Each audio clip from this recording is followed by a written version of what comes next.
कि जैसन सोचल रहनी वैसन पियवा मोर बड़े सांवर न गोर बड़े हो। यही देवरा बड़ी सतावेला फिल्म पवन सिंह जी के आई रहे, वही फिल्म में गीत रहे। हाँ। रवि किशन खाती यह रानी चटर्जी को हत रही कि जैसन सोचले रहनी ये हमारा बाजी जान बुझ के हाला कर तरह से वैसन पियावा मोर बाड़न। बाकी आज तहार रूप देखो तनी, तहार हाव भाव देखो तनी, तो हमारे एक ही बात को है मन करता। एक गोरी चढ़ल जवानी अब कुछ लूर सीखो। अरे फतिंगा जानेला कि हे दियावा भी जाइब तो जर जाई। फतिंगा जानेला कि दियावा भी जाइब नो तो जर जाई। जान के काल पेशा हम तो मर जाई, लेकिन हमरा मरला के टेंशन नहीं खे अनुपमा। का जाने तहरा प्यार में मरबो करब तो तर जाई। बाकी एह धरती पाइल बड़ू तो माया के नगर में भूला जाता रू। ओह पियावा के छोके एह पियावा लोगे भूलाई बड़ू, तैसे हमार कहना बा।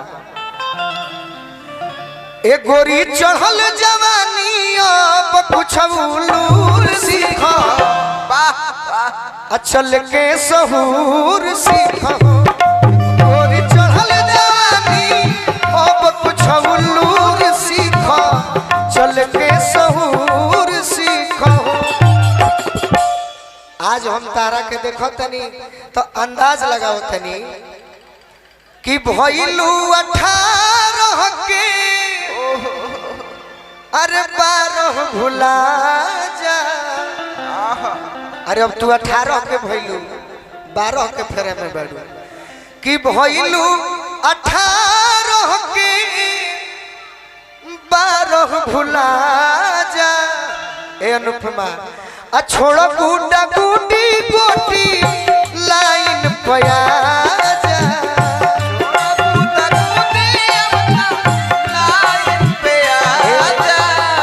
एगो और कमी देखत है क्या? छोड़ सट के बैठल। आज हमारा बुझा गई कि हमारे वीडियो साहब भी ऐसा संगीत पसंद करीला। वीडियो साहब के धन्यवाद भाई कर मतलब कि हमार वीडियो साहब नहीं की यहाँ के रंगदार वीडियो साहब बने। एक बार हमारा वीडियो साहब खातिर तनी ताली बजा दिए तब हम कह तोरा तो पगली कहे के चाहिए। क्या? अरे हमारे वीडियो साहब बड़ भाई बहनी। हाँ। तो तारा ही कहे के चाहिए जानता रू। देखो video SDO CO SP DSP सब एक ही कैटेगरी हो। हाँ। तो तारा जानता रू का कहे के चाहिए।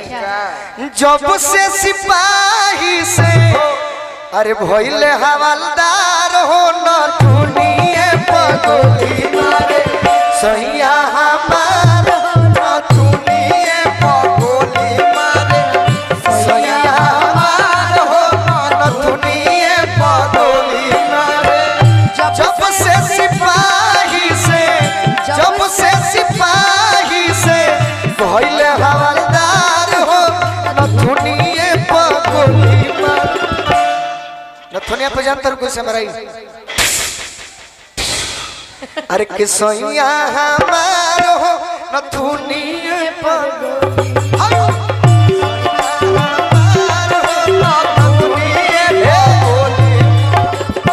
और जानतर बोलमुआ कैसन हो।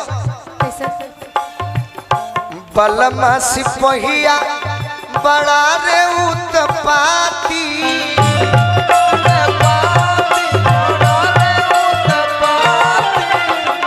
घड़ी घड़ी तानेला दुनाली हमारा छाती।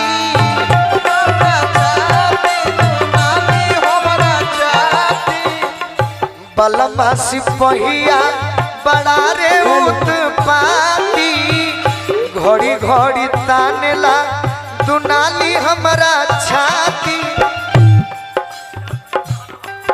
शशि भैया सीआरपीएफ के जवान फौजी जवान से हम इतना प्रेम कर लगे बहुत गीत बा। बलमा सिपहिया बड़ा रे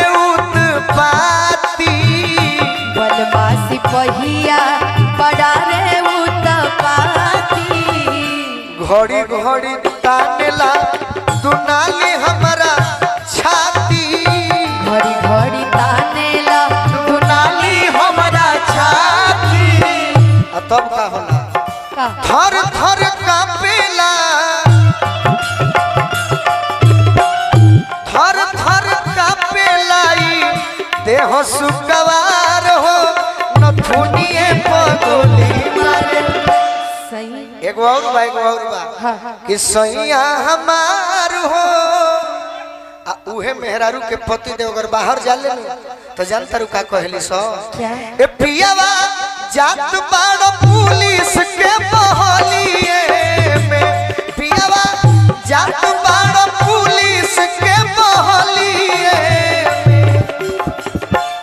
तो कुछ ले ले अइहा कुछ ले ले अइहा ललकार मलिए में कुछ ले ले अइहा ललकार मलिया में एगो और है जानता रू का कौन सा सोनपुर के मेला में धनिया है रोइली दरोगा बाबू खोज दीना धनिया हमार ए दरोगा बाबू खोज दीना धनिया हमार अब कहने अब अनुपमा वीडियो साफ खाती हम कहने बा कि अब कुछ ऐसा गीत होके जौन तू गौले हो हाँ जौन तू कहले को हाला जौन करो जौन तू गौले हो एगो हम बड़ा पहले एगो कंपटीशन बीट कैले रहे आ देवी जी के हम एगो गाना गावत रहे कह कि सोनापुर में सैया है रहीले हमार सोनापुर में सैया है रहीले हमार दरोगा बाबू लिखी नार पटिया हमार रे साहब दरोगा बाबू लिखी नार पटिया हमार रे साहब लेकिन अनुपमा जानता रू क्या हमारा नियन मरद मिल जाए अहने जितना पगला बड़े सो तो ताहर लख मेहरा जानता रू का कही और कि चुएला जवानी तो बते है अगराई के चुएला जवानी जो बते है अगराई के सजनावा भजनवा गावेला रघुराई के सजनावा भजनवा गावेला रघुराई के सजनावा भजनवा गावेला चुएला जवानी जो बते है अगराई के जवानी जो बते है अगराई के चुएला जवानी जो बते है अगराई के सजनावा भजनावा रवि रंजन भैया हमरा ये साई थाना के सजनावा भजनवा गावेला ये साई थाना के रवि भैया हमरा